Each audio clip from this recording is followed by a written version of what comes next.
Hi, നമ്മളിവിടെ ലക്ഷ്മണ സാന്ത്വനം എന്ന ഒന്നാമത്തെ പാഠഭാഗത്തിലെ MCQ ക്വസ്റ്റ്യനാണ് ഇവിടെ ചർച്ച ചെയ്യാൻ പോകുന്നത്. ഇതിനു മുമ്പ് തന്നെ ഞാനൊരു വീഡിയോ ചെയ്തിട്ടുണ്ട്. അതിൻ്റെ രണ്ടാം പാർട്ടായിട്ടാണ് ഈ വീഡിയോ ചെയ്യുന്നത്. അപ്പോൾ നമുക്ക് ചോദ്യം നോക്കാം അല്ലേ. ഒന്നാമത്തെ ചോദ്യം, കിളിപ്പാട്ട് പ്രസ്ഥാനത്തിൻ്റെ ഉപജ്ഞാതാവ് ആര്? Option Kumaranasan, Ezhuthachan, OV Vijayan, Santhosh Kumar. എന്താണ് ഉത്തരം? എഴുത്തച്ഛൻ. അടുത്ത ചോദ്യം, എഴുത്തച്ഛൻ്റെ കാലഘട്ടം ഏത്? ഓപ്ഷൻ 19-ാം നൂറ്റാണ്ട്, 16-ാം നൂറ്റാണ്ട്, 18-ാം നൂറ്റാണ്ട്, 17-ാം നൂറ്റാണ്ട്. എന്താണ് ശരിയായ ഉത്തരം? 16-ാം നൂറ്റാണ്ട് അല്ലേ. അടുത്തതായിട്ട് മൂന്നാമത്തെ ചോദ്യം എന്താണ്? ക്രോധം മൂലം എന്ത് സംഭവിക്കും? അതാണ് മൂന്നാമത്തെ ചോദ്യം. ഓപ്ഷൻ വിദ്യ നഷ്ടപ്പെടും, ശക്തി കൂടും, അഹങ്കാരമുണ്ടാവും, മനസ്താപമുണ്ടാകും. എന്താണ് ശരിയായ ഉത്തരം? മനസ്താപമുണ്ടാകും. അതാണ് ശരിയായ ഉത്തരം. അടുത്ത നാലാമത്തെ ചോദ്യം, ധർമ്മക്ഷയത്തിന് കാരണം എന്ത്? ഓപ്ഷൻ ദേഹം, വിദ്യ, ക്രോധം, ധനം. ഇതൊക്കെയാണ് ഓപ്ഷൻ. ഉത്തരം ക്രോധമാണ് ശരിയായ ഉത്തരം. അടുത്തത് അഞ്ചാമത്തെ ചോദ്യം, നിശേഷം പിരിച്ചെഴുതിയാൽ എങ്ങനെയാണ് ഉണ്ടാവുക എന്നാണ് ചോദിക്കുന്നത്. ഇവിടെ നീ കഴിഞ്ഞിട്ട് നമ്മുടെ ദുഃഖം എന്നൊക്കെ എഴുതില്ലേ, ആ ഒരു ചിഹ്നമാണ് കേട്ടോ ഉള്ളത്. എനിക്കത് എഴുതാൻ പറ്റാത്തതുകൊണ്ടാണ്. പ്ലസ് വിശേഷം, നീ ആ ഒരു ദുഃഖത്തിൻ്റെ ചിഹ്നം ഇട്ടിട്ട് ശേഷം, നീ പ്ലസ് ശേഷം എന്നാണ് ഇട്ടിരിക്കുന്നത്. എന്താണ് ശരിയായ ഉത്തരം? നീ ആ ദുഃഖത്തിൻ്റെ ചിഹ്നം പ്ലസ് ശേഷം അല്ലേ. അതാണ് ശരിയായ ഉത്തരം. ഓക്കെ, നമുക്കറിയില്ല എങ്ങനെയൊക്കെ വരുമെന്ന്, എന്നാലും കുറച്ച് മോഡൽ എഴുതി കാണിക്കുവാണേ. അടുത്തത് ആറാമത്തെ ചോദ്യം, മലയാള ഭാഷയുടെ പിതാവ് ആരാണ്? ഓപ്ഷൻ കുഞ്ചൻ നമ്പ്യാർ, വള്ളത്തോൾ, തുഞ്ചത്ത് എഴുത്തച്ഛൻ അല്ലേ, തുഞ്ചത്ത് രാമാനുജൻ എഴുത്തച്ഛൻ, കുമാരനാശാൻ. എന്താണ് ശരിയായ ഉത്തരം? തുഞ്ചത്ത് രാമാനുജൻ എഴുത്തച്ഛൻ എന്നാണ് ശരിയായ ഉത്തരം. അടുത്തത് ഏഴാമത്തെ ചോദ്യം, രാമായണം എഴുതിയത് ആര്? രാമായണം എഴുതിയത് ആര്? എന്താണ് ഓപ്ഷൻ? വേദവ്യാസൻ, വാത്മീകി മഹർഷി, കണ്വ മഹർഷി, വിശ്വാമിത്രൻ. ഇതൊക്കെയാണ് ഓപ്ഷൻ. എന്താണ് ശരിയായ ഉത്തരം? വാത്മീകി മഹർഷി. അടുത്തത് എട്ടാമത്തെ ചോദ്യം, ആദികാവ്യം എന്ന് വിശേഷിപ്പിക്കുന്ന കൃതി ഏത്? ഓപ്ഷൻ മഹാഭാരതം, അധ്യാത്മരാമായണം, കിളിപ്പാട്ട് അല്ലെ, അധ്യാത്മരാമായണം, കിളിപ്പാട്ട്, രാമായണം, അഭിജ്ഞാന ശാകുന്തളം. എന്താണ്? രാമായണമാണ് ആദികാവ്യം എന്ന് വിശേഷിപ്പിക്കുന്ന കൃതി കേട്ടോ. അടുത്തത് ഒമ്പതാമത്തെ ചോദ്യം, പുമാൻ എന്ന പദത്തിൻ്റെ എതിർലിംഗം ഏത്? പുമാനി, പൂമേനി, പൂമണി, പൂമാനിനി. അങ്ങനെ കുറച്ച് ഓപ്ഷനൊക്കെ അവിടെ കൊടുത്തിട്ടുണ്ട്. എന്താണ് ശരിയായ ഉത്തരം? പൂമാനിനി. അടുത്തത് പാന്തൻ എന്ന വാക്കിൻ്റെ എതിർലിംഗം ഏത്? പാന്ത, പാന്തി, പാന്തത്തി, പാണ്ടി. അങ്ങനെ കുറച്ച് ഓപ്ഷൻ അവിടെ കൊടുത്തിട്ടുണ്ട്. ശരിയായ ഉത്തരം പാന്ത എന്നാണ് ശരിയായ ഉത്തരം.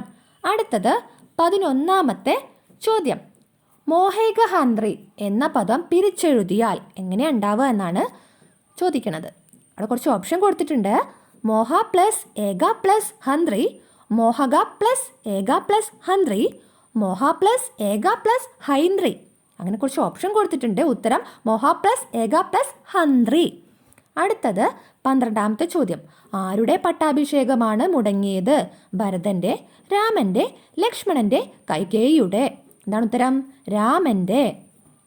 അടുത്തത് 13ാമത്തെ ചോദ്യം, ദേഹം മൂലം എന്ത് നന്നല്ല എന്നാണ് പറയുന്നത്? സങ്കടം, അഹങ്കാരം, മഹാമോഹം, ക്രോധം. എന്താണ് ശരിയായ ഉത്തരം? മഹാമോഹം. അടുത്തത് നമ്മുടെ 14ാമത്തെ ചോദ്യമാണ് അടുത്തതായിട്ട് വായിക്കാൻ പോണത്. എന്താണ് 14ാമത്തെ ചോദ്യം? നിന്നാൽ അസാധ്യമായില്ലൊരു കർമ്മവും ആർക്ക്? രാമന്, ലക്ഷ്മണന്, ഭരതന്, എഴുത്തച്ഛന്. ആർക്കാണ്? ലക്ഷ്മണന് അല്ലേ. അപ്പോൾ അതാണ് ലക്ഷ്മണന് എന്നാണ് നമ്മുടെ ശരിയായ ഉത്തരം. അടുത്തത് നമ്മുടെ 15ാമത്തെ ചോദ്യം, മോഹമാതാവാകുന്നത് എന്താണ്? ഓപ്ഷൻ വിദ്യ, ക്രോധം, സംസാരം, അവിദ്യ. അങ്ങനെ കുറച്ച് ഓപ്ഷൻ ഇവിടെ കൊടുത്തിട്ടുണ്ട്. എന്താണ് ശരിയായ ഉത്തരം? അവിദ്യയാണ് ശരിയായ ഉത്തരം.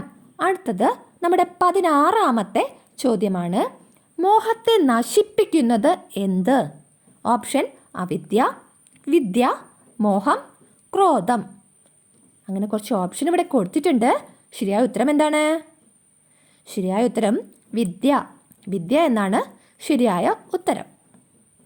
അങ്ങനെ നമ്മൾ 16 ചോദ്യം പറഞ്ഞു കഴിഞ്ഞു. ഇനി അടുത്ത എന്താണ്? 17ാമത്തെ ചോദ്യമാണ്.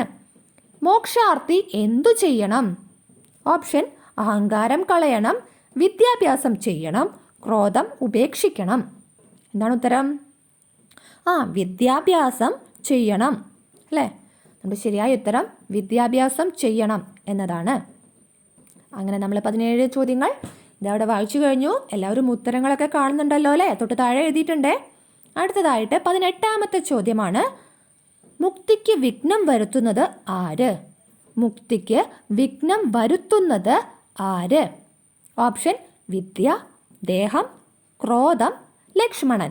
അങ്ങനെ കുറച്ച് ഓപ്ഷനൊക്കെ കൊടുത്തിട്ടുണ്ട്. മുക്തിക്ക് വിഘ്നം വരുത്തുന്നത് ആരാണ് എന്നാണ് നമ്മുടെ ചോദ്യം. ആരാണ്? ക്രോധമാണ്.